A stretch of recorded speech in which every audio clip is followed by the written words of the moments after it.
You have to pay for every belt that you win, there's a sanctioning fee. So now if a fighter wins an interim belt, he has to pay a sanctioning fee. If a fighter has just the regular belt, he has to pay a sanctioning fee. Then if a fighter is a super champion, then he has to pay a sanctioning fee. This is not good for the sport of boxing.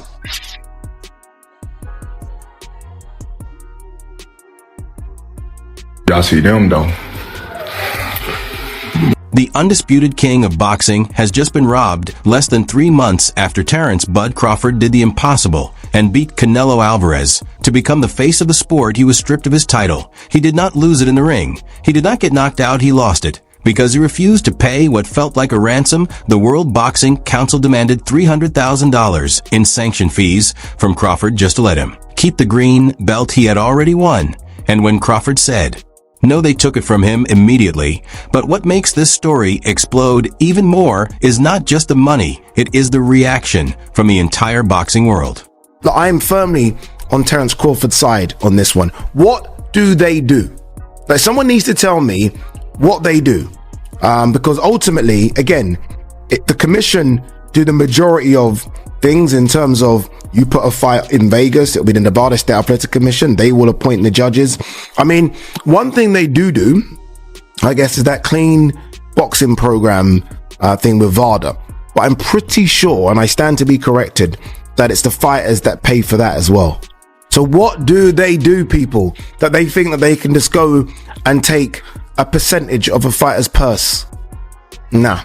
And look, the green and gold belt is, obviously, it's very prestigious. For me, it's the best belt in boxing. I sometimes kind of battle with that in the Ring magazine belt. But that doesn't mean you can just take the piss.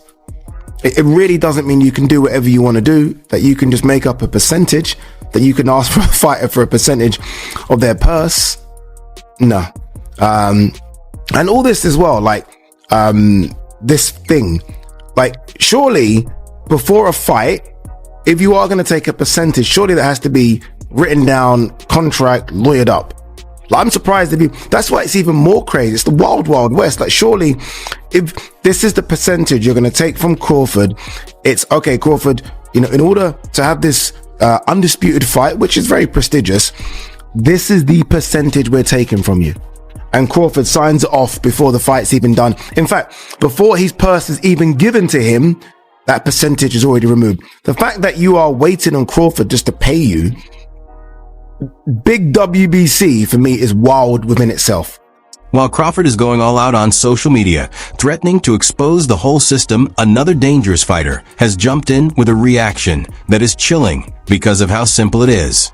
Isaac Pitbull Cruz, the man who fights like he has a personal score to settle with everyone, was asked about the scandal, and his answer revealed the dark truth about boxing politics that fans are never meant to see. Terence Crawford had an issue with the WBC this morning. They stripped him at 168 pounds. He was complaining about sanctioning fees and things like that. Just what are your thoughts on that whole issue? Nuestra opinión de lo que pasó con Terence Crawford por la mañana, que lo dejaron sin el cinturón de la CMB por no pagar la tarifa del cinturón. Bueno, es algo que se tiene que cumplir, como el protocolo de antidopaje con VADA. Pero bueno, él sabrá por qué no quiso pagar. To understand why Pitbull's reaction hits so hard, you first have to understand the level of disrespect Crawford just took on the chin. This wasn't some polite back and forth over email. This was a full-scale war.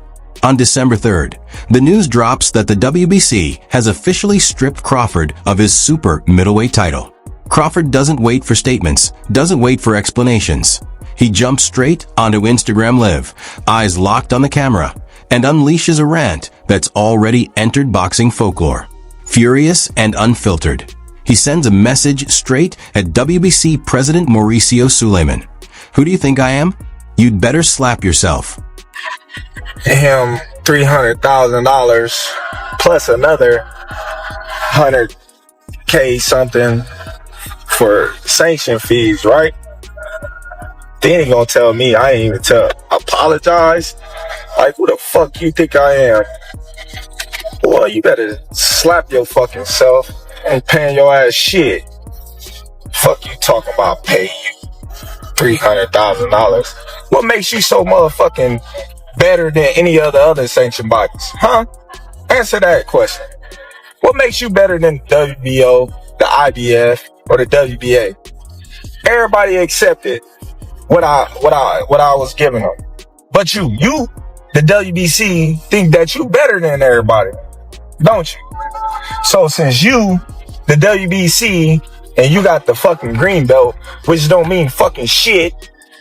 Fucking real belt is the ring belt, which is free. Crawford exposed that the WBC wanted him to hand over hundreds of thousands of dollars just for the privilege of carrying their leather strap. He refused flat out. "I ain't paying you nothing," he told them. He explained that he offered a fair fee, the same amount the IBF and WBO were perfectly fine with, but the WBC wanted more. They pushed, they got greedy. And when the pound-for-pound king refused to be shaken down, they snatched his crown. And that's where this entire argument detonates, because Crawford's main point in that explosion was simple and devastating. Fighters are being taxed. That don't even make sense. I'm the motherfucker that's putting my life on the line, not you. You ain't stepping your motherfucking ass in that ring. You or nobody else. You or nobody else.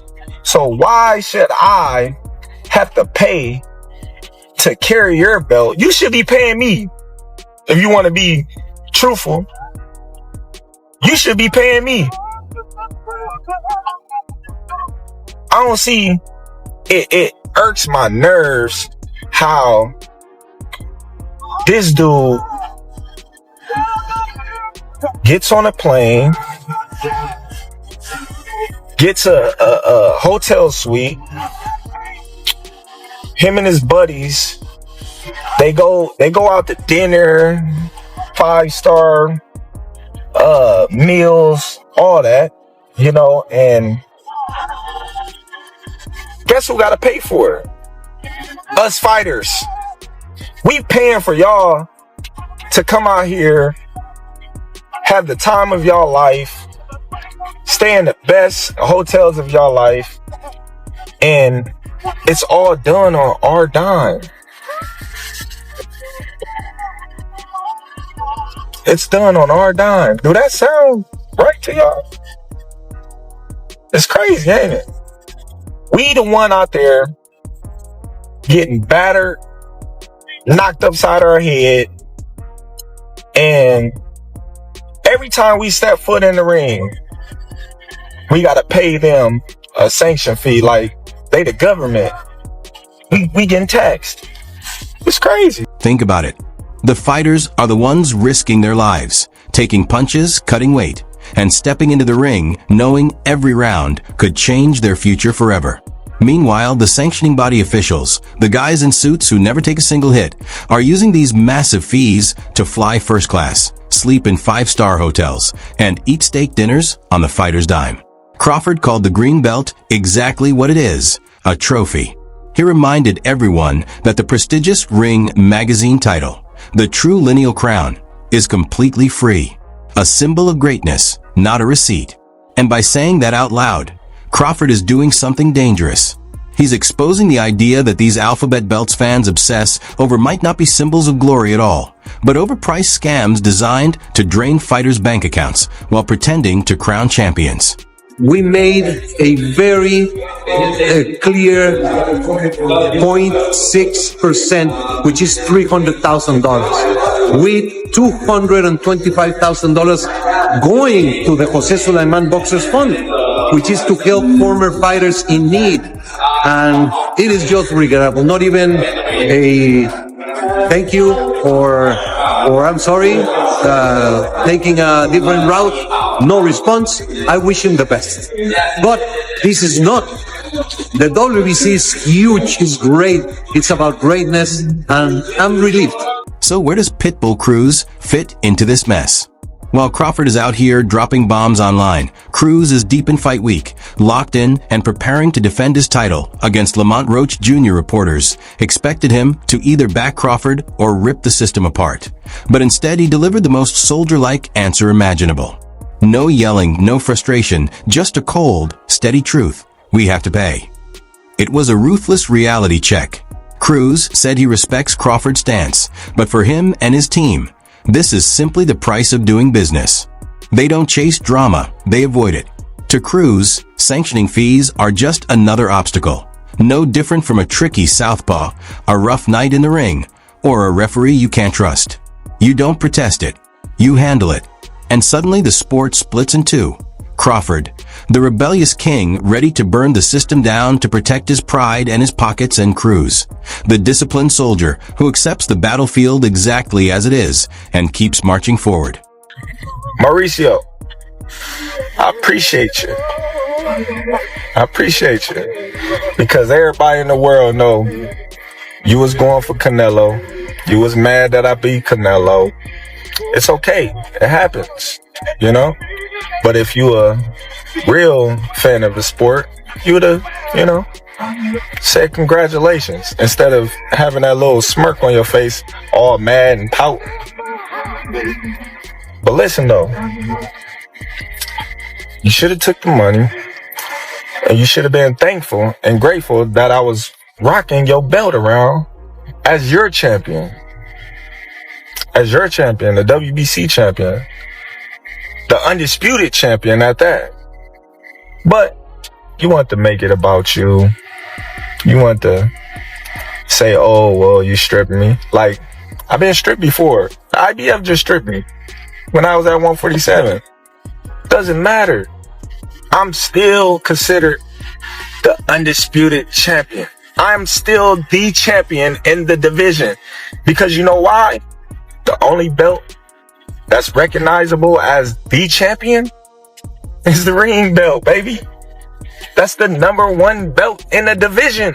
That trumps all belts. But Crawford's rant went way deeper than money. He dropped an accusation so heavy it shook the entire sport. He flat out claimed that Mauricio Suleiman was furious that he beat Canelo Alvarez. And this is where the double standard becomes impossible to ignore. Canelo held that same WBC belt for 2 years, openly refusing to face his mandatory challenger, David Benavidez. 2 years of stalling, 2 years of excuses. And the WBC didn't lift a finger. No threats, no fines, no stripping, nothing. They let Canelo keep the belt, keep the spotlight, and keep the cash rolling. Yet the moment Crawford wins that belt, the moment he refuses to pay an inflated fee, he's stripped instantly. No grace period, no conversation, no respect. Crawford asked the question every fan is already whispering. Why are the rules different for him? And the ugly truth his words point to is this: sanctioning bodies aren't neutral judges. They're businesses that protect their favorite money machines and crush anyone who refuses to play by their rules. Now, since Canelo is no longer a belt holder coming into his next fight, a fight that's still expected to make a lot of money due to Canelo's popularity and ongoing contract with Riyadh season, this means that for the first time in 7 years, not a single sanctioning body will benefit from Canelo's earnings. So the sooner Canelo becomes champion again, the better for them. But for the time being, they'll have to rely on Terence Crawford as their sanctioning fee provider. These sanctioning bodies make a lot of money from Canelo being their champion. Like, why did you think there wasn't any pressure coming from them when Benavidez was Canelo's mandatory? It's because if Canelo lost, then they'll have to rely on Benavidez and his $7 million purses. And if they decide to bully and pressure Canelo, and Canelo says, you know what, screw it, and decides to vacate the belt instead, then it's the same thing. They lose the benefit of a Canelo payday. Pitbull Cruz didn't just talk about fees. He went even darker. In that same interview, he brought up something that exposes an even uglier truth about modern boxing: the growing normalization of cheating. When asked about fellow champion Sabru Matias, who recently tested positive for the banned substance Osterine, Cruz's entire demeanor shifted. This time, he wasn't calm. He wasn't stoic. He was angry. He blasted the sport for becoming too soft, too forgiving, too willing to let drug cheats slide back in like nothing happened. To Cruz, this wasn't just a scandal. It was a sign that boxing is slowly losing its integrity, one violation at a time. Subriel Matias tested positive for Osterine. He's the WBC champion. You guys are fighting for the interim. WBC gave him like a year probation. He's still facing that guy Smith in like a month or so. Just what are your thoughts on that he tested positive, and no, they're not taking the belt. Doesn't seem to be really facing any consequences. What's your thoughts on that? Bueno, ¿qué opinas de la falta de consecuencias ante la situación de Subriel Matías, que dio positivo de ostarina? La Comisión Mundial de Boxeo le dio un probation de un año, pero más allá de eso, él sigue peleando dentro de un mes, no parece que pasa nada. ¿Qué opinas? Pues es algo que ya no se vuelve limpio y creo que deben de tomar cartas en el asunto para ya ser más estrictos en esta parte, porque al final del día se está convirtiendo ya algo normal que cualquier boxeador lo esté haciendo. Igual con Jenny Beck, ya salió igual con la misma o probablemente con la misma dosis, entonces ya tiene que haber alguna sanción más fuerte y ya no debe de haber ningún tipo de porcentaje de tolerancia.